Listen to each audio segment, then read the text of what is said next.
आज हम English literature के MA final year first chapter के दूसरे भाग को पढ़ेंगे। अब दूसरे भाग में सबसे पहला पॉइंट ये है कि सिमिलरिटी देखनी है हमें एलिजाबेथन और वर्ड्सवर्थ की एज की। अब उसमें क्या है कि यहाँ पे एक मोस्ट इम्पॉर्टेंट पॉइंट ये है कि जो वर्ड्सवर्थ एज के जो पोएट थे वो उनका जो मेन वे था लिखने का, जो पोएम लिखते थे वो उनका एटीट्यूड ऑफ द वे जो उनका पोएम का लिखने का था वो था एक्सटर्नल नेचर। जो बाहरी प्रकृति है, जो उनको दिखता था, इमेज करते थे, वो जो सोचते थे, कल्पना करते थे, उस पे वो लिखते थे। और एलिजाबेथ एज में सिर्फ एक पोएट थे जो कि नेचर पे और इमेजिनेशन पे वर्ड्सवर्थ एज के जो पोएट लिखते थे उस टाइम के और उनकी तरह लिखते थे, वो थे शेक्सपियर।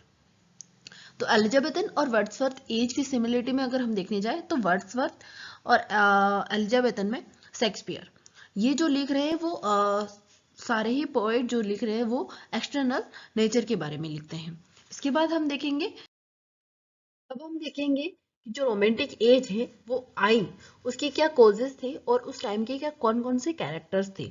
तो यहाँ हम देखते हैं कि इसके जो कॉजेस हैं, जो रीजंस एंड कैरेक्टर्स हैं, उसमें मेनली बात करते हैं कि जो उस टाइम की हिस्टोरी लिटरेरी हिस्ट्री में रोमांटिक एज को लेके जो भी राइटर्स और पोएट्स थे उन्होंने इस मूवमेंट को, रोमांटिक मूवमेंट को बहुत ही लंबा डिस्कस किया और डिबेट किया, बट फिर भी इसका कोई एंड नहीं आया। इसके बाद हम देखेंगे कि उस टाइम की दो अट्रैक्टिव और फेमस आर्टिकल कहें या पोएम बुक्स, तो एक तो थी प्रोफेसर हरफोर्ड की जो कि थी एज ऑफ वर्ड्सवर्थ, एंड एक थी थ्योर्ड की वर्ड्स डंटन का एक article the renaissance of the wonder in poetry. अब ये जो दोनों ही बुक ये कह सकते हैं हम, ये बहुत ही अट्रैक्ट किया था इन्होंने रोमांटिक एज को। इसके बाद हम देखेंगे the chief cause of romantic movement. Romantic movement जो आया था उसका चिप कोज क्या था, मेन कोज, मेन रीजन क्या था। तो यहाँ पे देखा जाता है कि मेन रीजन इसका जो था वो नियो क्लासिकल था। अब नियो क्लासिकल में क्या था, तो ये था जो हम पहले भी पढ़ चुके हैं फर्स्ट पार्ट में कि जो क्लासिकल टाइम के जो पोएट्स थे उनके पास कुछ वो नियमबद्ध काम करते थे, बाय रूल काम करते थे। वो ऐसा नहीं सोचते थे कि हम जैसे रोमांटिक एज के जो पोएट्स हैं वो इमेजिनेशन पे और बिना किसी रूल के फ्रीडम फ्रीली लिख लेते थे, कुछ भी लिखते थे, वैसे ही क्लासिकल एज के जो पोएट थे वो नहीं लिखते थे। अब यही मेन रीजन बना रोमांटिक मूवमेंट आने का, क्योंकि जो नए नए राइटर्स थे वो लिखना चाहते थे कि वो फ्रीली लिखे, किसी भी सब्जेक्ट पे एवरीडे की जो लाइफ्स है उनकी उस पे लिखे। लेकिन जो यहाँ पे हम देख रहे हैं कि क्लासिकल, जो न्यू क्लासिकल और क्लासिज्म जो था उसमें जो राइटर्स थे वो एवरीडे के जो ट्रूथ मैटर्स और जो बाय सब्जेक्टिव मैटर्स होते थे, बाय रीजनेबल जो मैटर्स होते थे उसको जिसे हम कह सकते हैं कि तर्क प्रस्तुत करते थे। वो जो भी लिखते थे उसका तर्क होता था कि ये तर्क है, ये रीजन है, इसलिए हम ये लिख रहे हैं। इसके बाद ये बताते हैं कि वो जो भी लिख रहे हैं न्यू क्लासिकल वाले, उस एज के जो पोएट्स जो लिखते हैं उसमें क्या होता था कि कुछ मीटर्स, कुछ स्टाइल्स और कुछ कपलेट्स लाइक ऐसी चीजें फिक्स हुआ करती थी और उनको कोई चेंज नहीं होते थे। वो बाय नेचर नहीं लिखते थे, उनको फ्रीडम नहीं थी कि वो प्रकृति पे लिखे या फिर इमेजिनेशन करके कुछ लिखे। उनको ये नियमबद्ध किया जाता था कि वो जो भी लिख रहे हैं वो by rule, by subject, by style, by metre, वो जो भी पहले से फिक्स है उसी रूल के हिसाब से उनको लिखना। Now desire of romantic as poet, जो रोमांटिक एज के पोएट थे उनकी क्या डिजायर थी, उनकी क्या इच्छा थी, वो देखेंगे अब। तो यहाँ फर्स्ट ऑफ ऑल हम देखते हैं कि यहाँ पे दो तीन चीजें ज्यादा फोकस की गई है। फर्स्ट तो passion for nature. First of all जो रोमांटिक एज के पोएट थे वो नेचर के प्रति ज्यादा अट्रैक्ट थे। And one of the thing कि जो फ्रेंच रिवॉल्यूशन हो चुका था उसको लेके जो रोमांटिक एज के पोएट्स थे वो सोचते थे और लिख रहे थे कि जो हो चुका उसको हम भूल जाते हैं और नई प्रकृति, नए समय और नई लिटरेरी टर्म्स को लाए। इसके बाद ये एक तीसरी चीज को भी सोच रहे हैं कि आने वाला कल कैसा होगा, उसको भी वो रोमेंटिक एज के जो राइटर्स हैं वो अपनी राइटिंग में बता रहे हैं। इसके बाद एक और चीज है यहाँ पे, जो पॉप और दूसरे जो राइटर्स है लाइक कॉलिन ग्रे, पेर्सी और ब्लेक, बर्न्स एक्सेट्रा, जो ये राइटर्स हैं वो जो लिख रहे थे वो, और जो वर्ड्सवर्थ, कॉलरिज, स्टॉप, ब्रायन, सैली एंड किड्स, ये जो लिख रहे थे इनमें कहीं ना कहीं एक मिलता जुलता पॉइंट्स था। अब यहाँ पे ये होता है कि ये जो मिलता जुलते पॉइंट्स थे ये कहीं ना कहीं रोमांटिक एज और एलिजाबेथन एज को जोड़ रहे थे। इन दोनों ही एज को जोड़ने का काम कर रही थी रोमांटिक एज। इसके बाद हम देखेंगे the real cause of romantic movement.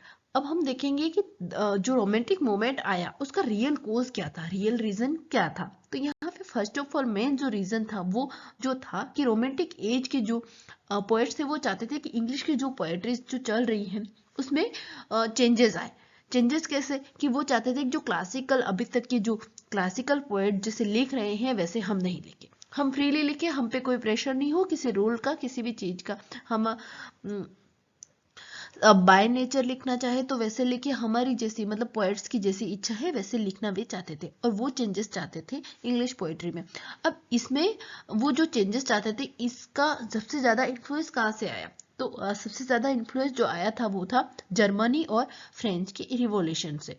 जो उस टाइम के दोनों ही रिवॉल्यूशन जो हुए थे उसके इन्फ्लुएंस में आके रोमांटिक एज के जो पोएट थे वो इसमें चेंजेस, इंग्लिश पोएट्री में चेंजेस चाहते थे।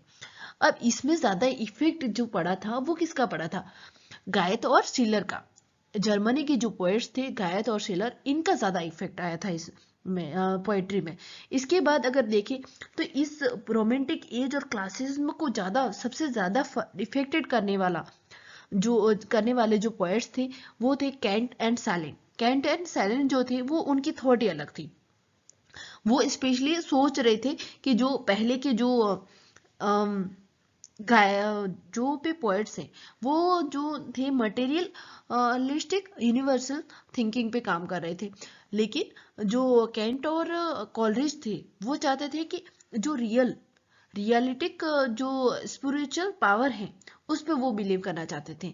सेंस ऑफ एक्सपीरियंस है, उनने वो प्रकृति को खुद ही एक्सपीरियंस करके, जो नेचर है उसको खुद एक्सपीरियंस करके फिर लिखना चाहते थे। French revolution influence on romanticism. Romanticism का फ्रेंच रिवॉल्यूशन पे क्या इफेक्ट रहा वो हम देखेंगे। तो जो रोमांटिज्म है जो वो फर्स्ट ऑफ ऑल यहाँ पे हम देखते हैं कि फ्रेंच और अमेरिकन जो राइटर्स थे उन्होंने रोमांटिज्म में फ्रेंच रिवॉल्यूशन को बहुत बड़ा चढ़ा के लिख दिया। उन्होंने बहुत ज्यादा लंबा खींचा इसको। और यहाँ पे मेनली हम देखा जाए तो जो फ्रेंच रिवॉल्यूशन है वो 1789 में स्टार्ट हुआ था, वो भी ब्रेस्टिल के एक जो फोर्ट था, किला था, उसके गिरने से ही शुरू हुआ था। अब यहाँ इसके बहुत लंबे टाइम के बाद में थॉमस जो है एक राइटर थे, उन्होंने सीसन उनकी जो राइट्स थी 1726 to 13, इसमें सबसे पहले लिखा था पोएट के अगेन। कौन से पोएट के अगेन, पॉप के अगेन। अब वो यहाँ पे लिखते हैं कि ये जो क्लासिज्म है वो गलत है, और वो फर्स्ट ऑफ ऑल रोमेटिज्म में लिखते हैं सीसन को। इसके बाद हम बात करेंगे कि इसके बाद क्या इफेक्ट रहा। तो वहाँ जो इंग्लैंड के जो भी एडमिनिस्ट्रेशन थे वो जो थे वो राजाओं के, किंग के उस टाइम के जो एस्टेब्लिश थे, जो एडमिनिस्ट्रेशन जो पहले का चल रहा था, फ्रेंच रिवॉल्यूशन में हुआ भी यही था कि जो किंग का जो एडमिनिस्ट्रेशन था उसके खिलाफ वो कुछ बोलना चाहते थे, कहना चाहते थे, और उस चीज को एक्सेप्ट नहीं कर पा रहे थे वो। तो वो जो इंग्लैंड के जो भी उस टाइम के एडमिनिस्ट्रेशन थे वो उस जो किंग एस्टेब्लिशन था उसके अगेंस्ट में बात करते हैं, और उनके अगेंस्ट में जो राइटर्स है उस टाइम के वो भी उनके अगेंस्ट में लिखते हैं, उनके सपोर्ट में काम करते हैं। लेकिन कुछ टाइम बाद क्या होता है कि भले ही लोग सारे वो किंग के जो एडमिनिस्ट्रेशन है उसके खिलाफ हो जाते हैं, इसके बाद भी वर्ड्सवर्थ ने जो लिखना चाहा था और जो नया पर लाना चाहा था वो कुछ समय बाद में डिले हो जाता है, और वो उस चीज से थोड़ा थोड़ा दूर जाने लगते हैं। इसके बाद जो भी पॉइंट्स हैं उसको हम अगले पार्ट में पढ़ेंगे। Thank you for listening me and अगर आप इसमें कुछ और जानना चाहते हैं या फिर कुछ बताना चाहते हैं तो कमेंट बॉक्स में ज़रूर कमेंट करें।